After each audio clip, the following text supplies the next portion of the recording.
जी बहू। सुमित्रा जी का बेटा था अमित और बहू का नाम था अमृता। सुमित्रा जी की बहू की बातें सुनकर ऐसा लगता था कि जैसे वो बहुत इंटेलिजेंट है, क्योंकि उससे कभी भी कोई भी सवाल पूछो फट से जवाब दे देती थी। अरे भाई, उसके जवाब से तो गूगल भी पीछे रह जाता था। और इसलिए कम से कम सुमित्रा जी के घर में तो किसी को भी गूगल की जरूरत ही नहीं पड़ती थी। जब भी घर में कोई बात चलती, कोई कुछ भी कहता, तो अमृता फट से कह देती, ये तो मेरे साथ भी हुआ था, मुझे इसके बारे में सब मालूम है। एक दिन सुमित्रा जी अमित और अपनी बहू अमृता के साथ अमित के बुआ जी, फूफा जी यानी कि मुकेश और उर्मिला जी के यहाँ पर मिलने के लिए गए। अरे बहुत अच्छा किया अमित बेटा, इतने दिनों के बाद आए हो तुम। हाँ सुमित्रा भाभी, कभी तो आ जाया करिए अपने बच्चों को लेकर। आपकी बहू के आने से तो हमारे घर में भी रौनक आ गई है। वो क्या है ना, अमित ऑफिस के काम में बहुत बिजी रहता है, इसलिए उसे तो वक्त ही नहीं मिल पाता। अच्छा, लगता है नौकरी काफी मुश्किल है अमित की। अरे नहीं नहीं फूफा जी, ऐसी कोई बात नहीं है। आप तो जानते हैं ना प्राइवेट जॉब में कितना काम होता है। अरे कोई समझे ना समझे, मुझे तो पता है प्राइवेट नौकरी में इतना काम करना पड़ता है कि इंसान की आफत आ जाती है। लेकिन बेटा, तुमने तो कभी जॉब की ही नहीं, तुम्हें कैसे पता? अरे जॉब नहीं की तो क्या हुआ मम्मी जी, सब जानती हूँ मैं। सबसे पहले ऑफिस में जाओ, वहाँ पर अपनी एंट्री डालो, उसके बाद दिन भर सिस्टम पर बैठकर काम करो। चारों तरफ कैमरे लगे होते हैं, आप अपनी नजर इधर की उधर नहीं कर सकते। उसके बाद दिन भर बॉस की चिक चिक सुनो, वो अलग से। यही सब होता है, मुझे ना सब पता है। अरे बहू रानी तो काफी इंटेलिजेंट है, हर बात की खबर है इसको। थोड़ी देर बाद, अब देखिए सुमित्रा भाभी, इतने दिनों के बाद आई हैं आप, खाना खाकर ही जाना, ऐसे तो मैं आपको जाने नहीं दूंगी। वैसे बुआ जी, खाने में क्या बनाया है? वो क्या है ना बेटा, आज तुम्हारी बुआ जी की तबीयत थोड़ी ठीक नहीं थी, इसलिए हमने सोचा कि जब तुम लोग यहाँ आ जाओगे तो बाहर से खाना मंगवा लेंगे और साथ में बैठकर खाएंगे। लेकिन बस प्रॉब्लम इतनी सी है कि मुझे बाहर से खाना ऑर्डर करना नहीं आता। सोचा जब अमित आएगा तो उसी को बोल दूंगी। अरे मुझे आता है ना, मैं कर देती हूँ ऑर्डर। बताइए क्या क्या मंगाना है आपको? इटालियन, कॉन्टिनेंटल, इंडियन, पंजाबी, सब पता है मुझे। क्या बात है बहू, क्या घर में भी खाना रोज बाहर से ऑर्डर करती हो? अरे नहीं नहीं बुआ जी, ऐसी कोई बात नहीं है, बस मुझे ना सब पता है। कोई बात नहीं अमृता, मैं अपने फोन से ऑर्डर कर देता हूँ। अरे क्या बात है, आजकल ऑनलाइन डिलीवरी पर कोई ऑफर नहीं चल रहा है, वरना काफी पैसे बच जाते। कैसी बात करते हैं अमित, मैं कह रही हूँ ना मुझे सब पता है। मुझे एक बहुत अच्छा ऑनलाइन डिलीवरी वाला मालूम है, जहाँ पर 50% ऑफ मिल जाएगा। और आज तो वैसे भी फ्राइडे है ना, फ्राइडे को तो उस पर 50-70% ऑफर मिलता ही मिलता है। अरे क्या बात है, इसके बारे में तो मुझे पता ही नहीं था। अरे बेटा, जिस चीज के बारे में किसी को पता नहीं होता, हमारी बहू को पता होता है। एक काम कर, तू उसी को ऑर्डर करने दे। क्या बात है अमृता बेटा, तुम तो बहुत इंटेलिजेंट हो, सब कुछ जानती हो। कुछ दिनों के बाद सुमित्रा जी की कुछ सहेलियां उनसे मिलने के लिए आती हैं। अरे सुमित्रा बहन कैसी हो, बहू कैसी है तुम्हारी? अरे पूछिए मत, बहुत इंटेलिजेंट है मेरी बहू, सब कुछ जानती है। क्या बात है, बहू के आने के बाद तो औरतें दुखी हो जाती है, लेकिन तुम तो बहुत खुश लग रही हो। वो क्या है ना, मेरी बहू है ही इतनी अच्छी। अरे तो बुलाओ ना, हमारे साथ बैठेगी, बातें करेंगी तो हमें भी अच्छा लगेगा। सुमित्रा जी अमृता को बाहर बुलाती हैं और उसके बाद सब लोग बातें करने लगते हैं। क्या बताऊं, कुछ दिनों से घुटनों में इतना दर्द हो रहा है कि चला भी नहीं जाता। अब बुढ़ापे में तो ये सब चलता ही रहता है, क्या कर सकते हैं। आंटी जी आप योगा करिए, योगा और साथ में ना काले तिल खाया करिए, आपके घुटनों का दर्द भाग जाएगा। लेकिन तुमको ये सब कैसे पता बेटा? अरे मेरे भी घुटनों में दर्द होने लगा था, मैंने योगा किया और काले तिल के साथ गुड़ मिलाकर उनके लड्डू बनाकर खाए, एकदम ठीक हो गए मेरे पैर। अमृता, ये तुम क्या कह रही हो? इतनी कम उम्र में तुम्हारे पैरों में दर्द कैसे हो सकता है? अरे मम्मी जी सच कह रही हूँ, एक बार अगर कोई ये नुस्खा अपना लेना बस मजा आ जाए। ठीक है बेटा, अगर तुम कहती हो तो मैं ये करके देखती हूँ। मुझे सब पता है आंटी जी, ये मेरे साथ हो चुका है, इसीलिए तो बता रही हूँ मैं आपको, ऐसे नहीं बताती किसी को। कुछ दिनों के बाद अमित अमृता को अपने दोस्तों के साथ घूमने के लिए ले जाता है। क्या यार, क्या जिंदगी हो गई है, सारा दिन ऑफिस का काम करते रहो, अपनी हेल्थ पर तो ध्यान ही नहीं दे सकते। अरे क्यों नहीं दे सकते अपनी हेल्थ पर ध्यान, सब दे सकते हैं, इंसान चाहे तो कुछ भी कर सकता है। क्या बात है भाभी, आप इतनी श्योरिटी के साथ कैसे कह सकती हैं? अरे आजकल ना एक से एक एप्लीकेशन है मार्केट में, और जानते हैं उसमें कुछ एक्सरसाइज तो ऐसी बताते हैं जिन्हें आप अपने ऑफिस में बैठे बैठे, मेरा मतलब लैपटॉप पर काम करते करते भी कर सकते हैं।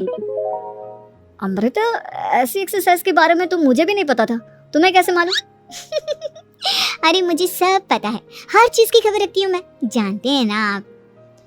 लेकिन ऐसी कौन सी एप्लीकेशन है और ऐसी कौन सी एक्सरसाइज है भाभी? एक मिनट, मैं आपको अपने मोबाइल में दिखाती हूँ। अरे वाकई में भाभी तो सही कह रही हैं। देखो यार, इस पे कितनी अच्छी एक्सरसाइज दिखाई गई है।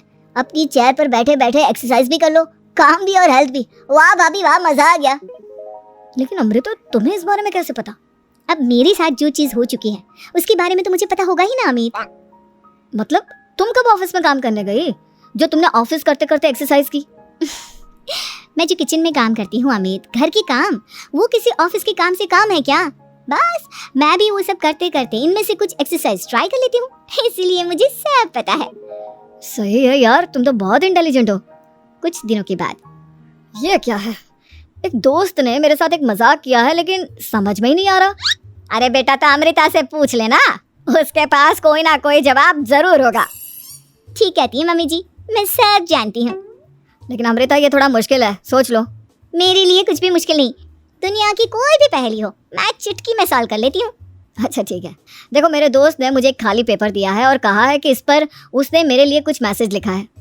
अब एक बात बताओ यार, खाली पेपर पर, I mean, जिस पर कुछ भी नहीं लिखा हुआ, उसे मैं कैसे पढ़कर बताऊं? अरे बस इतनी सी बात, इसे तो मैं चुटकियों में सॉल्व कर दूंगी अमित।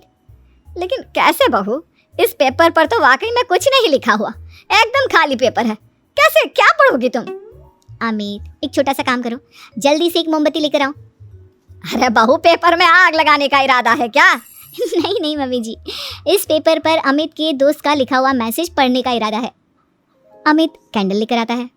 अब ना बस इस पेपर को धीरे धीरे कैंडल के ऊपर घुमाते रहो, देखना 2 ही मिनट में मैसेज आपकी आंखों के सामने होगा। अच्छा ठीक है, मैं ऐसा करके देखता हूँ। 2 मिनट के बाद। अरे वाकई में इस पर तो अक्षर बनने लगे, लेकिन ये हुआ कैसे? और अमृता, तुम्हें कैसे पता? बहुत सिंपल है मम्मी जी, अमित के दोस्त ने नींबू के रस से मैसेज लिखकर उसे सुखा दिया। अब अगर मैसेज पढ़ना हो ना तो पेपर को आग के सामने ले जाओ और लेटर्स अपने आप उभर कर आ जाते हैं। वाह बहू, लेकिन तुम ये सब कैसे जानती हो? अरे मम्मी जी, जब मैं छोटी थी ना तो अपनी सहेलियों के साथ ऐसे ही गेम खेला करती थी। ये तो मेरे साथ कितनी बार हो चुका है, मुझे सब पता है। थैंक यू यार अमृता, तुम्हारी वजह से हमें कुछ भी सोचने की जरूरत ही नहीं पड़ती, तुम सब कुछ बता देती हो।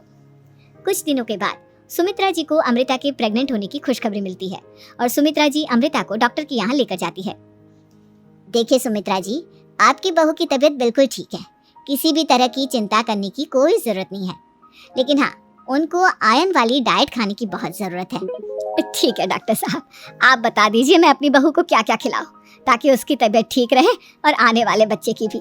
अरे मम्मी जी, इसमें डॉक्टर से पूछने की क्या जरूरत है, किशमिश है, अनार है, पालक है, ये सब खाना चाहिए, आयरन का लेवल बिल्कुल बराबर रहता है। अरे वाह, आपकी बहू तो सब कुछ पहले से ही जानती है। ये तो बहुत अच्छी बात है। देखो, आयरन के साथ तुम्हें कैल्शियम भी खाना होगा, जानती हूँ मैं। अगर आयरन की खाली सप्लीमेंट लेते हैं और कैल्शियम नहीं लेते तो बॉडी उसे अच्छे से एब्जॉर्ब नहीं कर पाती, सब पता है मुझे। बहू, ये भी मालूम है? हाँ मम्मी जी, आप तो जानती है ना, मुझे सब पता है।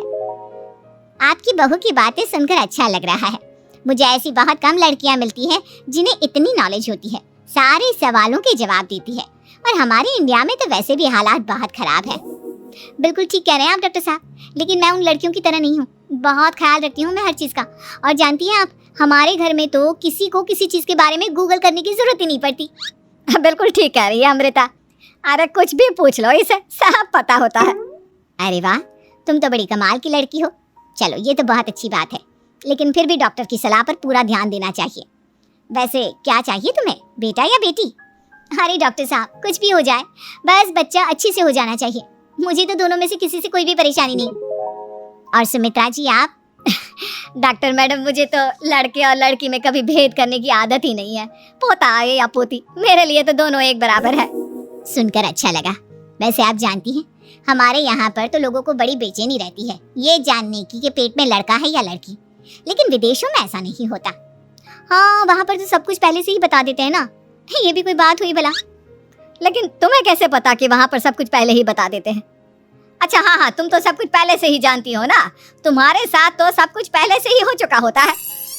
नहीं मम्मी जी, ये तो मेरे साथ पहली बार हो रहा है, इसलिए मैं ये डायलॉग नहीं बोल सकती। अमृता की बात सुनकर सुमित्रा और डॉक्टर दोनों हंसने लगते हैं।